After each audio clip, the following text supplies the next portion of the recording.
I had always wanted to visit my home village in Nigeria, where my parents were born and raised. It was said to be a place filled with history, culture, and mystery. So, when I finally had the chance to take a holiday there, I couldn't contain my excitement. I packed my bags, took a flight, and arrived at the small, rural village, eager to explore. At first, everything seemed peaceful and lovely. The people were friendly and welcoming. The scenery was breathtaking, and the air was fresh and crisp. But as I started to explore the village more, strange things started to happen. At night, I could hear strange noises coming from outside my room. I would hear whispers, footsteps, and the sound of chains being dragged across the ground. I tried to ignore it, thinking it was just the wind or the animals, but it continued for days. I couldn't sleep and felt like I was being watched. One day, I decided to take a walk in the forest, where my ancestors were said to have lived. It was said to be a sacred place, filled with magic and supernatural beings. But as I walked deeper into the forest, I noticed that the trees were starting to twist and bend, forming eerie shapes. I felt like I was being watched, and my heart started to race. Suddenly, I heard a loud, ear-piercing scream, and I knew I had to leave. As I turned to run back to the village, I saw something that I could never forget. A ghostly figure, floating in the air, with eyes that glowed like fire. I screamed and ran as fast as I could, but the figure seemed to follow me, always floating just out of reach. I returned to the village, but I couldn't shake the feeling that something was not right. Everywhere I looked, I saw shadows moving, even in broad daylight. The villagers seemed to avoid me, and I felt like I was being isolated. One night, I was lying in bed, trying to get some sleep, when I heard a knock at the door. I got up and opened the door, only to see no one there. But as I looked down, I saw a small, mysterious package wrapped in black cloth. I opened it, and inside, I found a strange talisman, with ancient symbols carved into it. I knew then that I had to leave this place. I packed my bags and took the first flight back to my home, but the strange events continued to follow me. I couldn't escape the feeling that I was being watched, and the ghostly figure seemed to be always just out of reach. I tried to find an explanation for what had happened, but to this day, I still don't know what happened in that village. All I know is that I will never go back, and I will always remember my holiday to the home village in Nigeria as the most terrifying experience of my life. I was always drawn to remote villages, especially those with rich histories and cultures. I would travel far and wide, seeking out these hidden gems, and my latest destination was the small village of South Goldwater, located deep in the heart of Kansas. The villagers there were known for their unique Halloween celebrations, which were said to be unlike anything else in the world. I had heard rumors of strange occurrences and unusual rituals, and I was eager to experience it for myself. As I arrived in South Goldwater, the villagers welcomed me with open arms. They were proud of their traditions and heritage, and they eagerly shared their stories with me. The preparations for the Halloween festivities had already begun, and the villagers were filled with excitement and anticipation.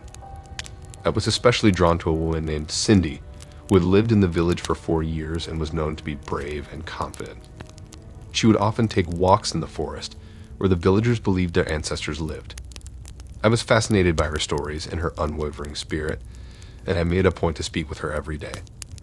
However, on the first day of Halloween week, Cindy went missing without a trace. The villagers were shocked and saddened by her disappearance, and they immediately organized a search party. I joined them in the search, hoping to find any clues that would lead to her safe return.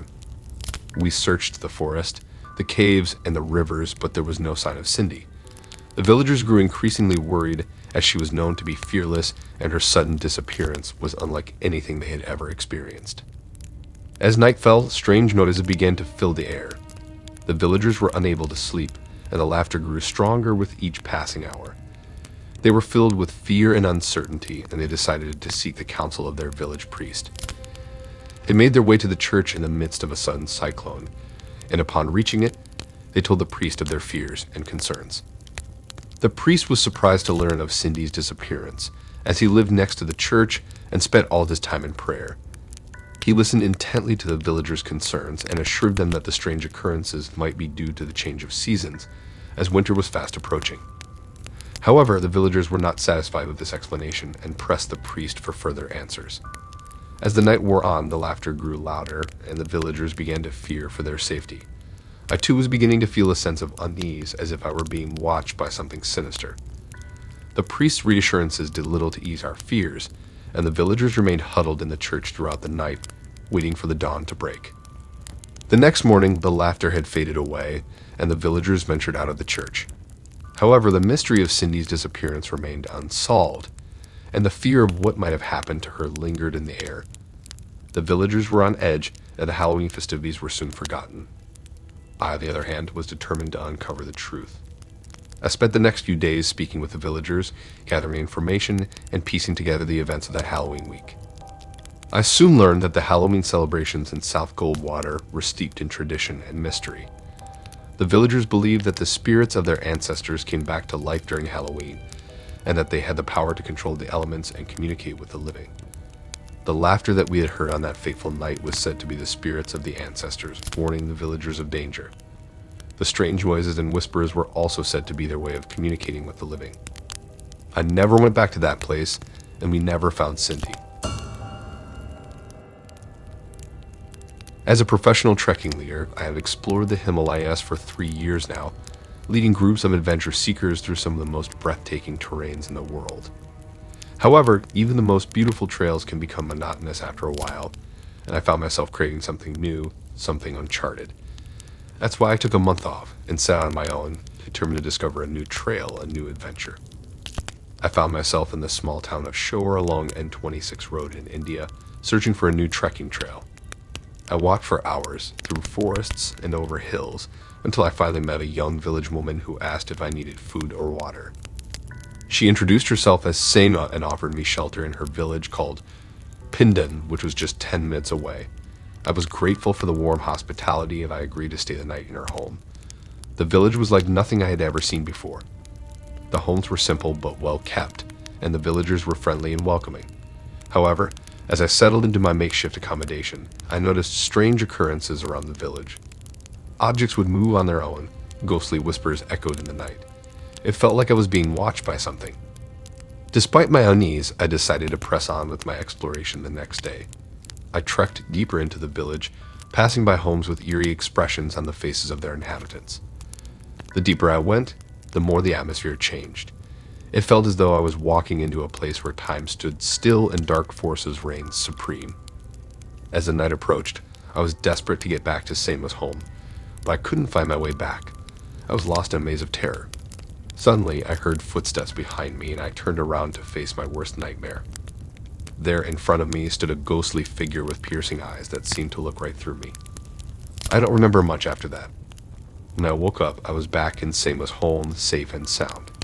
She told me that she had found me wandering aimlessly in the forest and had brought me back to her home. But I knew that there was something more to it. I couldn't ignore the feeling that I had been through a surreal and terrifying experience. I never went back to Pindan again, but the memory of that cursed village remains with me to this day. I couldn't really explain what had happened to me, but I knew that there was something dark and sinister lurking in the forests of Pindan. I returned to my trekking agency with a newfound appreciation for the beauty and mystery of the Himalayas, and with a cautionary tale to share with my fellow trekkers.